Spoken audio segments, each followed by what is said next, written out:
The reason he jumped off that cliff is he knew that they were after him, that police were after him. The wife of a celebrated chef and restaurant owner disappeared. He said she left him. What happened next stunned their community. So we both jumped over, shoved me, and he took off like this and went, ah, and just whoosh, went right over.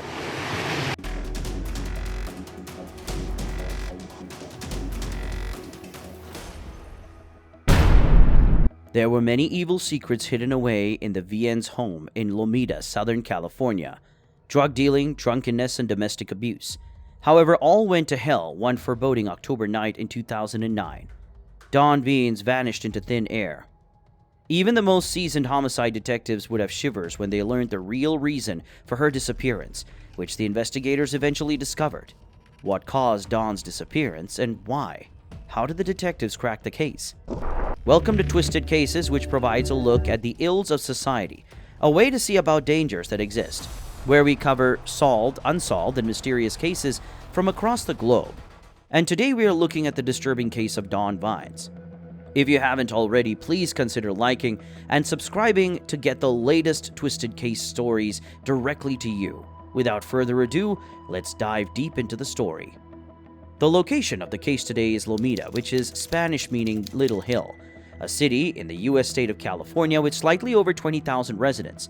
It is one of California's smallest communities, and like most of the state, it has a pleasant climate that welcomes visitors. It is highly recommended to come because it contains several well-known attractions, such as the South Coast Botanic Garden and the Lomita Railroad Museum. However, in 2009, a terrible crime occurred here. In March 1970, Dawn Marie Viennes was born. She first met David Viennes in the 1990s while she was still his first wife's wife. David, who was originally from Vermont, was 10 years older than Dawn, but in their love story, age was never a consideration. Dawn fell in love with the divorced father of 3 quite fast when they first met while working at a restaurant. They got married in 1997, and over the years, their love only grew deeper. After over 12 years of marriage, David and Dawn Viennes made the decision to relocate to Southern California's charming community of Lomita in 2008. Together, they established the wonderful Time Contemporary Cafe, which immediately became well known.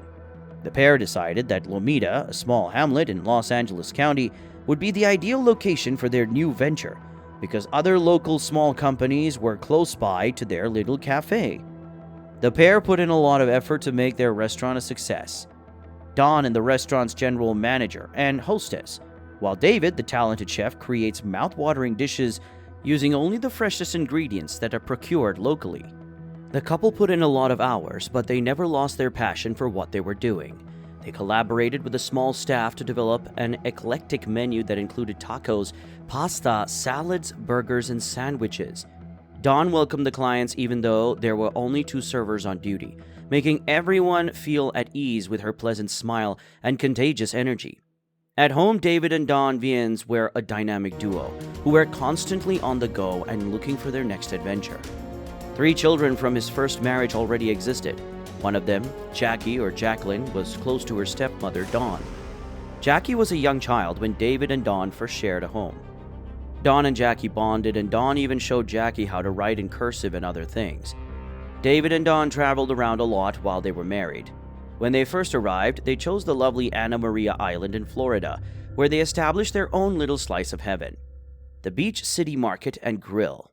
It was a family business, with Dawn's brother David Pepin in charge of the eatery. It seemed like they had finally found their forever home when they relocated to Southern California after this. At only 39 years old, Dawn looked like a typical California girl with her stunning auburn hair and sunken skin. Her perpetual grin and inherent beauty made her a delight to be around. David, her husband, had a boyishly attractive face and a charming personality, making him quite the catch as well. Even at the age of 48, he maintained a youthful appearance and was frequently seen donning a baseball cap to conceal his thinning hair. Together, they put in a lot of effort to make their restaurant successful, and it shows. They were surrounded by people who could see the love and joy of this great couple, who appeared to have it all. Dawn and David Viennes have long been regarded by their friends and family as the ideal pair. Their union seemed to be a match made in heaven, and there didn't seem to be any conflict in paradise. However, appearances can be deceiving, and the bond went deeper than what meets the eye. There was more to the seemingly flawless marriage than greeted the eye. The relationship between Dawn and David Viennes had severe fissures because of their drug and alcohol misuse, rising financial problems, and what looked to be frequent instances of domestic violence. Karen Patterson, Dawn's companion, had often spotted strange bruises on her friend's body, with marks on her neck being the most recent. Dawn finally revealed in 2009 that her husband had grabbed her by the neck and choked her when Karen prodded her for information. Dawn disregarded Karen's worries, saying that they were just the result of an argument that had gotten out of hand. Karen, however, received another upsetting contact from Dawn a month later, this time following a heated confrontation with David. She barricaded herself in the restroom out of fear. Karen immediately suggested that she call the police, but she was persuaded not to do so by Dawn. Joe Kakashi, who was the owner of the motorcycle repair business across from the then-current cafe, was also made aware of the couple's problems. Dawn complained that David was too controlling, and David confided in him about Dawn's drinking problem. As the secrets mounted, it became increasingly obvious that something very sinister was cooking in the background. Fall 2009 was almost near, and Dawn seemed to be concealing something. She reportedly asked Joe to keep $700 in cash hidden from her husband throughout the month of October. But where did the money come from? Was Dawn taking something from the restaurant? As the couple's differences increased, David found the hidden stockpile on October 18th and burst into fury, threatening to kill Dawn in a verbal altercation. Meanwhile, Dawn had planned to see Joe on October 19th to deliver additional cash, but she never did. After her dispute with David on October 18th, she went away, seemingly out of thin air. Everyone in the small town of Lomita was filled with fear and anxiety as they pondered what might have happened to Dawn. Did she experience domestic abuse? And did David make good on his terrifying threat? The truth would finally surface, but the community continued to be shrouded in mystery regarding Dawn's disappearance. Joe Kakashi became more worried as the days went by, and he didn't hear anything from Dawn Viennes. He was aware that David Viennes' account didn't add up, and he couldn't get rid of the impression that she had endured some horrific events. Joe couldn't help but notice that her car was still parked outside the restaurant, despite David's assertion that Dawn had just left him. When Joe approached David about it, the man had an explanation ready. He said that Dawn had left him, but it seemed false. Joe made the decision to pay more attention to David as he observed him from across the parking lot at his motorcycle maintenance business. Meanwhile, as David searched for someone to help him run the restaurant without Dawn, he continued to tell the staff this story. But Joe knew there was more to this tale, and he was determined to get the truth at any cost. Jackie Viennes was surprised to receive a call from her father, David Viennes, but she wasn't gone long before she was boarding a flight for California. And I always thought he was the best chef. I'd never tasted any food that was that good. Jackie couldn't help but be excited as she landed at the prospect of spending time with her father. But as she got to the Time Cafe, she couldn't help but notice the tension in the air. Given that Jackie's adored stepmother had been a part of her life for 17 years, and that David had told her about the issues he and Dawn had been experiencing, Jackie couldn't help but wonder what had gone wrong between the two. Then, when his memories began to resurface for her, Jackie came to the conclusion that Dawn's binge drinking may have played a role. She thought back to her time in Florida when Dawn had downed a beer in a restaurant early in the morning, and how she had hidden her drink from her husband. Jackie started to realize that there was more going on here than her father had initially disclosed, as she struggled to make sense of it all.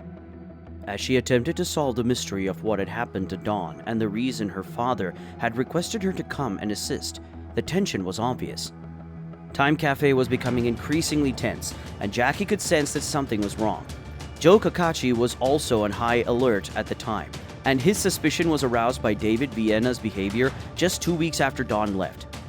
David and Kathy Gavin, a young waitress, were seen holding hands. But that wasn't all David did. He also swiftly elevated her to Dawn's previous position. Before the cafe opened, Joe noticed David's pickup in the parking lot. Jackie Viennes and Kathy Gavin could be seen tossing Dawn's clothing boxes into the trash. Aware of David's history of violence against her, Dawn's friend Karen Patterson became extremely worried at the same time. The police didn't seem to be taking it seriously, despite Karen's efforts to get them involved. Donna Pepin, Dawn's sister, intervened on her own initiative and reported Dawn missing. She was aware that David's account was ridiculous. Why didn't Dawn tell her family if she had actually left? The relationship between Dawn's sister and David Pepin, according to Dawn's younger brother David Pepin, was toxic. Dawn grew more dissatisfied with David's refusal to give up authority, as she grew older and desired greater independence. 3 months after Dawn's disappearance on December 4th, a fresh lead came to light just as Dawn's case appeared to be coming to a dead end. Reporter for the Daily Breeze Larry Altman wrote an article about the missing woman. David Viennes, who Altman met with, revealed that his wife had walked out following a fight carrying nothing but her pocketbook. When Larry Altman started looking into David Vienna's past, he found some startling details. David had a history of drug-related offenses going all the way back to the early 1990s, but he had been detained for selling cocaine and marijuana, not just petty possession offenses. Altman also observed David Viennes talking about his wife in the past tense, which led him to worry whether the ends knew more than he was telling on, and whether David Viennes might be keeping a sinister secret behind Dawn's disappearance. David Viennes' character had been illuminated by new information about his background that had come to light, and doubts had been raised about his potential involvement and his wife's disappearance. Larry Altman learned during his research for his essay that David had been found guilty of cocaine dealing in Vermont in 1993. He was offered a chance to turn in a format for federal authorities despite facing a lengthy prison sentence. However, Viennes' legal issues didn't end there. He was found guilty of federal narcotics charges 10 years later, avoided serving his term by fleeing to Mexico, and 2 years later turned himself in. But he was once more found guilty in Florida in 2005 of federal marijuana distribution charges. Many people have begun to speculate that Vienna's crime past may contain the solution to Dawn's disappearance in light of these revelations. The Los Angeles County Sheriff's Department focused on David as the investigation into the disappearance of Dawn grew more intense. The investigation was assigned to Sergeant Rich Garcia, and in February 2011, the incident was formally labeled as a homicide. A wiretap was set up on David's phone in an effort to collect more proof. And once Jackie returned from North Carolina, he called her in for an interview. In the meantime, Garcia got in touch with writer Larry Altman and gave him exclusive knowledge about the blood found at David's house. The investigator hoped that David would feel under pressure as a result of the narrative, maybe leading him to make a mistake and divulge damaging information. Garcia, however, omitted to say that the blood was too stale and decayed to be helpful in the investigation. But did this strategy succeed in apprehending Dawn's murderer? David received a troubling call from his daughter Jackie on February 22, 2011. In a state of stress, Jackie assured David that she had been honest with the police. David began to have sudden cold sweats, but what did Jackie tell the police? Let's take a quick look at the past. Jackie went to David, her father, to inquire about Dawn's location after there were no signs of her since her abduction in October 2009. In November 2009, Jackie was sufficiently stoned from marijuana, and David was inebriated. David claimed he had not heard from Dawn and was unaware of her whereabouts. Jackie pressed him for information. What really happened to her? Why isn't she back yet? But David appearing annoyed by her questions. He eventually broke down and admitted Dawn was dead as he drank more and more. He said that she had one night returned home high on cocaine, and in a fit of anger, he had to tape her up to keep her under control. The following morning, he discovered she was dead, and he had disposed of her body in such a way that no one would ever find it. Jackie was left nervous because everything felt too convenient. Why did her father wait so long to address the situation? Everything was very suspicious. Jackie found herself in a situation that was difficult because while she wanted to do the right thing and inform the authorities of her father's confession, she also couldn't bear to be the one to send her own father to prison. Then, however, things started to go south. Although Jackie realized it was a bad idea, she couldn't refuse her father's pleading when he requested her to send texts from Dawn's phone while claiming to be her. The weight of the untruth she was contributing to the spread of hurt her heart as she typed the messages. Dawn's friends received 2 messages from her informing them that she was fine and beginning over in Florida, though Dawn's friends were aware that the letters had not been written by her. She did sign them with the moniker Pixie. Instead of reading Pixie, Pixie's spelling was Pixy. They informed the Los Angeles County Sheriff's Office of this information. On February 22, 2011, Jackie Viennes has told the homicide detectives the whole truth. She informed them of her father's admission of Don's accidental death and his refusal to divulge the location of the body. No case, no body. Jackie had been questioned by the cops on the day she made a desperate call to her father and was forced to spill everything about the confession. The follow-up story by Larry Altman hit the front page of the newspaper on February 23, 2011. David Viennes became aware that the police were looking into him and that he was under investigation. David began to panic as he realized that time was running out and that his drunken error had cost him everything. David went to his girlfriend Kathy Gavin's apartment in Torrance while in full-blown panic mode, clutching a newspaper with the headline, "Don's disappearance is being investigated as a possible homicide." David sobbed as he confessed that Don wasn't going to return and that it was an accident. Kathy tried to calm him down, but David just got in his car and drove out toward the seaside. Kathy was able to jump into the passenger seat and try to stop him from acting violently. David resisted being heard as tears streamed down his face. A sheriff's deputy saw David's Toyota 4Runner traveling over 80 miles per hour. David's vehicle did not stop even after the deputy used his car's siren to try and stop it. As soon as David's car arrived at the area between the Vicente Lighthouse and Rancho Palos Verdes, the deputy began pursuing them. David entered the parking area in his car, so did the officer. The deputy attempted to speak to David, but David was unresponsive and murmured apologies and stated that no one would believe him. With a final apology, he climbed over the guardrail as Kathy watched in horror with Kathy frantic. Kathy had begged him to stop tugging at his clothes to prevent him from doing something irreversible in the meantime. The deputy's attempts to reason with David were met by David, standing on the opposite side of the railing. Prior to jumping, he spoke to Kathy, kissing her, and then pushed her away with both hands. David took a few steps and plunged from the cliff's edge, falling 80 feet into the roiling ocean below. But it was too late. And the railing was about this high, so we both jumped over. I'm holding on to his hands, and I'm like, please, please don't do this. And I looked over at the cops, and then he shoved me, and he took off like this and went, ah, and just whoosh, went right over.